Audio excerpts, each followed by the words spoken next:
I don't know whether you've been to Oxford recently, but if you are likely to go to Oxford and have to use the train, as I do, it's a nightmare. The a road, the Botley Road, was closed over a year ago, and it was supposed to be opened in October, and it still isn't opened. And in the process, there were, I think, 9 days when the railway station itself was closed completely. There have been delays and cancellations at the last minute of trains to London. Uh, and, and rather than showing an improvement in the Oxford railway system, this closure seems to have ushered in a debilitating service, a service which is simply not worth having. It cannot be trusted. Now, you may say this is like every other service around the country, and I might very well agree with you. If you can't rely on the train service, it doesn't work. Full stop. It doesn't matter if a train happens to go eventually. That's not a train service that you can rely on. And I don't quite know where we've got this idea. Well, at least you got there. It's rather like the NHS. Well, at least you survived. That's not a health service. That's a hope and a prayer. That's not what we pay tax for. That's not what we buy into. That's not a service. The labyrinthine disaster that is the closure of the Botley Road, what began as a £161 million revamp of Oxford Station, has devolved into a comedy of errors. I remember when the station was closed once before, when I was an undergraduate, and that old facade was removed. I also remember when the tunnel which went through the station was closed and a bridge was built.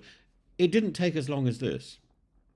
And the residents and the businesses in West Oxford have very little to laugh about. The Botley Road was closed in April 2023. Network Rail promised a swift reopening by October of the same year, but here we are, 600 days later, with the road still closed, deadlines missed, no end in sight, and one wonders where the Network Rail measures time with a Victorian clock to match the brick arch beneath the bridge. And speaking of that brick arch, it's been blamed as the primary culprit behind the delays. The arch, a relic of the 19th century, wasn't built to accommodate 21st century engineering ambitions, but what's most astonishing is that Network Rail doesn't foresee the complications of widening and deepening the road beneath it. Did they not consult historical records? Incidentally, in 1905, city engineer William Henry White warned that lowering the Botley Road under the bridge would lead to perpetual flooding due to the high water table. His advice spared Oxford disruption for over a century. It's a shame we didn't heed his wisdom in 2023. For residents and businesses, the closure has been catastrophic. The community leader, Julian LeVay, describes the situation as network hell, and he's not wrong. Businesses like Rainbow and Spoon report losing up to 90% of their footfall, while households have faced parking bans and diversions that turn simple errands into Herculean tasks. For those with mobility issues, the closure has been isolating, cutting off West Oxford from the rest of the city like a modern-day Berlin Wall. Now, let's talk about accountability, or the lack thereof. Network Rail points fingers at unforeseen engineering challenges.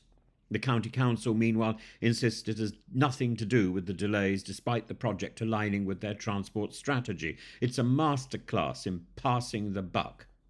Councillor Andrew Gant has lambasted Network Rail's repeated failures, yet critics argue the council should have taken a more active role in managing the project. Network Rail promises that the project will eventually deliver improved rail capacity and better pedestrian and cycling access. But when? The public's patience has worn thin. Lord Hendy, the rail minister, has pledged to visit Oxford for an update, but we've heard nothing from him. We've heard these promises before. There's no visit. The irony, of course, is that the Great Western Railway faced similar challenges over a century ago. Their 1907 project, widening the bridge without the current chaos, and Oxford lived on perfectly well, peacefully, for decades. It seems that modernity has introduced complexity rather than efficiency. It's introduced rhetoric rather than reality. What's clear is that the current system of fragmented responsibilities and a lack of oversight has failed.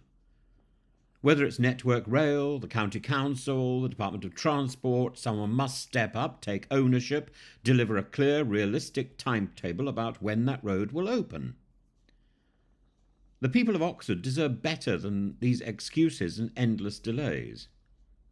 The Botley Road closure is a cautionary tale, it could happen anywhere, about the perils of mismanagement and the importance of accountability. It's about people with little power in the council, in the railways, who are bullying residents. How are they doing it?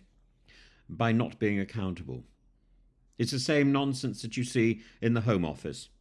It's impossible to contact the Home Office. It's impossible to contact people who are responsible for this mess in the Oxford railway station. In fact, it's impossible to contact anybody for a real mess in a railway station. The buck is passed to such an extent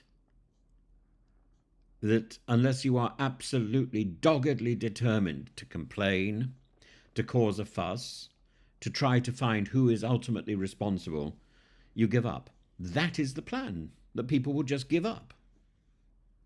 And instead, the people around Oxford are waiting, endlessly it seems, for the road to reopen.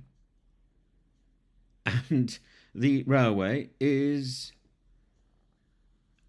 in connivance with the council, simply stubbornly refusing to do anything.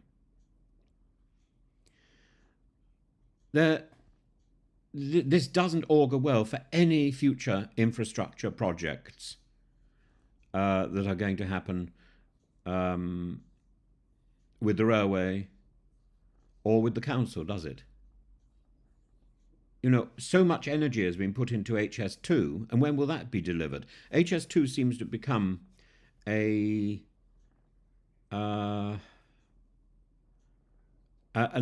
icon of delivery standards. We don't need it for another 10 years or so. So people just sit on their hands and do nothing for ages and ages and ages. And by the time the thing isn't delivered, somebody else is in charge. This is a disgrace.